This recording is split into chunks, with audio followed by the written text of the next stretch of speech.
जय हिंद, जय भारत, जय महाराष्ट्र।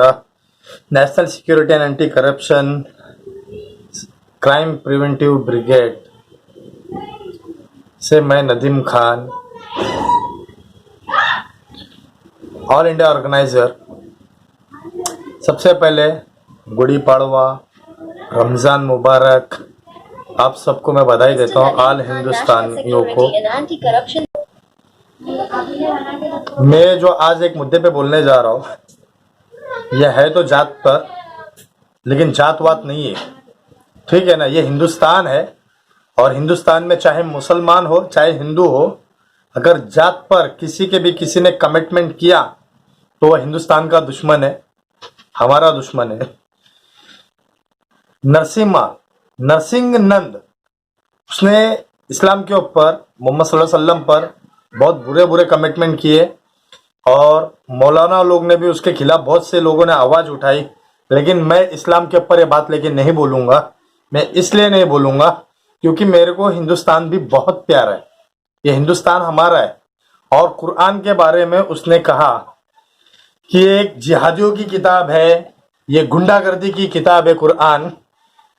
तो नरसिम्हानंद, आपको मैं एक चीज बता दूं, आप इतना बड़ा संत है सनातन धर्म के, वेद के अंदर पढ़ लो, वेद को आप फॉलो करते हो, वेद में पढ़ लीजिए कि विष्णु का अवतार नूह को माना जाता है। यह बात वेद में लिखी है। दूसरी बात, वेद में लिखी है कि एक निरंकार है और निरंकार की पूजा करो, एक ईश्वर है, ठीक है। तीसरी बात, हम मुसलमान है, हिंदुस्तान के अंदर हिंदी है और कुरान के अंदर एक बात लिखी है कि जिस धरती पे तुम पैदा हुए उस धरती की हिफाजत तुम्हारी जिम्मेदारी है, ठीक है। मैं हिंदुस्तान में रहता हूं, मेरा ये सबूत है। मेरा ये दोस्त हिंदुस्तानी भाव, ये हिंदुस्तानी भाव, ये सबूत है हमारा। हाँ, क्लैपिंग हुआ। उनका गणपति बैठा था, मैं जाके खुद मिलके आया था। ये फिर देख लो, ये फिर देख लो, ठीक है। उसने मेरा सत्कार किया वहां पे। तो ये हिंदुस्तान, याद रखना, ये है हिंदुस्तान। हिंदुस्तान के अंदर तुम जैसे देशद्रोही इस्लाम के नाम, धर्म के नाम पे मुल्ले हो या देशद्रोही तुम जैसे पंडित हो जो कम जानकारी के इस्लाम जानते हैं ना, वो मौलाना भी कभी कभी डेविड पैक ऐसी बातें बोल जाते हैं अपने आप को फेस करने के लिए, नाम करने के लिए, जो इस्लाम के लिए बहुत दूर तक का जाता है। ये हमारा इस्लाम बहुत प्यारा है। हमारे इस्लाम ने कत्ल नहीं सिखाया। हमारे कुरान के अंदर एक बात लिखी गई है कि एक इंसान को मार देना सारी इंसानियत का कत्ल करना है और एक इंसान को बचा लेना सारी इंसानियत को बचा लेना है। सूरह तौबा की बात करता हूं। कुरान के अंदर सूरह तौबा का जो मसला निकला वो क्यों? अरे भाई, इस सूरह तौबा उतरने से पहले 10 साल का मुआहदा था आप सल्लल्लाहु अलैहि वसल्लम से। 1465 साल पहले की बात, एक मुआहदा था कि तुम आओगे नहीं। सुफियान ने कहा, सरदार मक्का ने, तुम यहाँ पे 10 साल नहीं आओगे उम्रा हज करने। आप सल्लल्लाहु अलैहि वसल्लम मान गए और उस पर रुक गए। वो रुकने के बाद तुमने मुआहदा तोड़ दिया, जो मुस्लिम्स थे उनको मार दिया, तो मुआहदा टूट गया। तो उस पे एक आयत नाजिल हुई, इजा जाअ अन्नसरुल्लाहि वल फतह व रअयतन नास यदखुलूना फी दीनिल्लाहि अफवाजा फसब्बिह बिहम्दि रब्बिका वस्तगफिरु इन्नहु कान तव्वाबा। ऐ मोहम्मद, तुम चले जाओ मक्का, तुम झुंड के झुंड रहोगे, कोई खून खराबा नहीं होगा, मक्का तुमको मैंने फतेह दी, यह हमारे रब ने कहा। लेकिन तुमने किस तरीके से इसको पेश किया? बहुत गलत तरीके से पेश किया।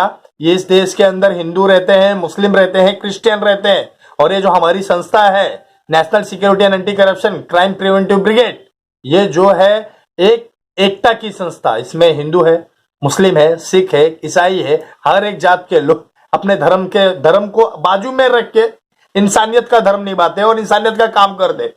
तुम जैसे चंद लोगों के वजह से पूरे हिंदुस्तान को खानी पड़ रही है मुंह के भल। आज तेरे वीडियो पे 10 हिंदू कमिटमेंट करते हैं कि मारो सालों को, 10 मुसलमान कमिटमेंट करते हैं मारो का इनको हिंदुओं को। ये क्या फैला रहा है तू हिंदुस्तान के अंदर? हाँ, इंडिया के अंदर तू दंगा करने के लिए आया? तू बोलता है नरेंद्र मोदी 2024 तक रहेगा, उसके बाद में मुस्लिम बनेगा क्या? इसके बाद में मुस्लिम प्रधानमंत्री बनेगा और इस देश में इस्लामिक हुकूमत आ जाएगी। अरे भाई, इस्लामिक हुकूमत आने की है जब आएगी, ठीक है। मैं बोलता हूँ 2024 नहीं 2050 तक नरेंद्र मोदी साहब को रहने दो, संभालने दो देश को। जैसे चल रहा है तुम भी जानते हो, हम भी जान रहे हैं ये देश कौन सी कागार पे आ गया। कोरोना की कागार पे आ गया, हाँ, एनआरसी की कागार पे आ गया, भूखमरी आ गई है, इंसान भूखे मर रहा है, लोगों के पास पैसा नहीं, और तुम इतनी बड़ी बड़ी बातें करते हो। हाँ, हिंदू मुस्लिम क्या तुमको राइट करवाना है, मर्डर करवाना है, एक दूसरे को मरवाना है? लेकिन हम जैसे जो सच्चे हिंदुस्तानी है वो नहीं मरेंगे और नहीं लड़ेंगे। हमारे चीफ श्री ओम प्रकाश मिश्रा जी, हम उनकी बहुत रिस्पेक्ट करते हैं, वो हिंदू बराबर, और हमारे एनजीओ में मुस्लिम क्रिश्चियन ये सब है, समझे ना। तुम जैसे चंद लोग जो रहते हैं ना ढोंगी बाबा बन के सनातन के नाम पे लोगों को बहका रहे। मेरे कई दोस्त सनातन धर्म से, हाँ, उन्होंने तो मुझसे इख्तिलाफ कभी नहीं किया, बुराई कभी नहीं की। मुसलमान से ज्यादा मेरे दोस्त हिंदू है। सनातन धर्म हमेशा सनातन धर्म को ढाल बनाता है लड़ने के लिए।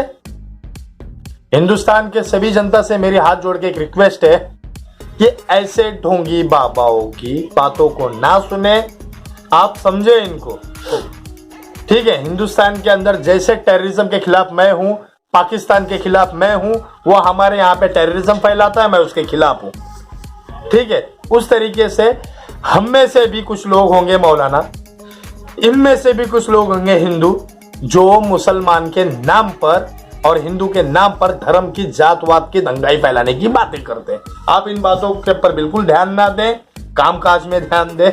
कोरोना काल है, उससे बचें, ये लॉकडाउन खुले, इससे अपने घर परिवार को संभालें और बेकार की कमिटमेंट करें ना। और मैं तो कहता हूँ यूट्यूब से इनकी वीडियो उड़ा देना चाहिए, इनको वैल्यू ही नहीं करना चाहिए। जब से मोबाइल आया है ना, जब से ऐसे लोग कुछ ज्यादा ही बढ़ रहे हैं। मुस्लिम हिंदू, अरे भाई हमारा राष्ट्र हिंदू, हिंदुस्तान का हिंदू राष्ट्र है। इसके अंदर हमने 1947 के अंदर हमने खुद चुना है इस देश को। हम क्यों जाए इस देश से, हम क्यों भेदभाव करें? हम रहेंगे, हमारी औलाद रहेंगे, हम यहीं मरेंगे, हम नहीं जाने वाले कहीं पे भी, हम मरेंगे यहीं पे मरेंगे। और हमारे हिंदू भाइयों के त्योहार में उनके साथ रहेंगे और वो हमारे साथ हमारी ईद में हमारे गले लगेंगे। तेरे जैसे चंद लोगों के बहकाने से वो नहीं बहकने वाले। श्री ओम प्रकाश मिश्रा जी, मेरी ये रिक्वेस्ट है कि आप ये मेरी बात को फैलाएं, और अगर मैंने इसमें कुछ भी गलत वर्ड यूज किया है तो मैं माफी चाहता हूं। हर एक धर्म हमारा है और धर्म को इंसानियत से ना जोड़े। धर्म बनाया गया इंसान के लिए, इंसान को कत्ल करने के लिए नहीं बनाया गया। जय हिंद, जय भारत, जय महाराष्ट्र।